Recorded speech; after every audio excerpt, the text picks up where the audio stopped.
आनंद charitable ट्रस्टच्या वतीने जांभळी नाका येथील श्री छत्रपती शिवाजी महाराज मैदानावर आयोजित चैत्र नवरात्र उत्सव 2026 भक्ती व कला महोत्सवात उत्सवाचा 5वा दिवस मोठ्या उत्साहात साजरा झाला। निलेश ठक्कर प्रस्तुत गुजराती दांडिया रास गरबा कार्यक्रमाने संपूर्ण मैदान भक्ती आणि नृत्याच्या रंगात न्हाऊन निघाले होते।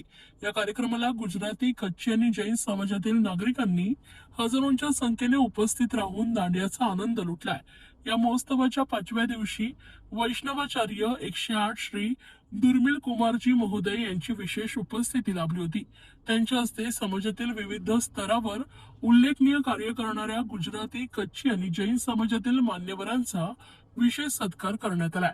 अनिरुद्ध निखिल माखीच्या, शैलेश सावला, हसमुख सत्रा, दामजीभाई जबुआनी तसेच चिराग छेडा, कमलेश छाडवा, बजरंग नाईक, विशाल अनडा, दिव्या जोशी, गणात्राणी मूलचंद, लक्ष्मीचंद गाला यांना पुरस्कारानं सन्मानित करण्यात आलाय।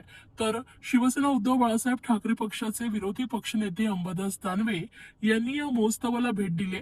त्यांनी जय अंबे मातेच्या दरबारात देवीची पूजा आणि आरती करून आशीर्वाद घेतले।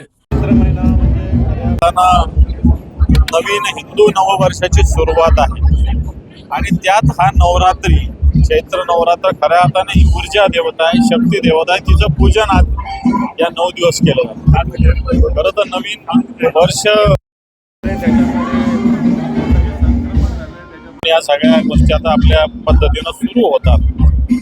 राजन विचारे साहेबांच्या माध्यमातून ठाण्याचे सगळी मंडळी या निमित्तानं सर्व जाती धर्माचे बांधव एकत्र येत असतात आणि या शक्ती देवतेची, ऊर्जा देवतेची पूजा करते। मी समजेल की या शक्ती देवतेला, ऊर्जा देवतेला, आई भवानीला, जगदंबेला प्रार्थना करू या ठाण्यालाच नव्हे तर महाराष्ट्राला सुख मिळू दे, समृद्धी मिळू दे आणि हे पुण्य जे मिळतं ते राजन विचारे साहेबांना मिळतं। म्हणून त्यांचं खऱ्या अर्थानं आपण अभिनंदन केलं पाहिजे की सातत्यानं कित्येक वर्षातून ते उत्सव सुरू ठेवतात।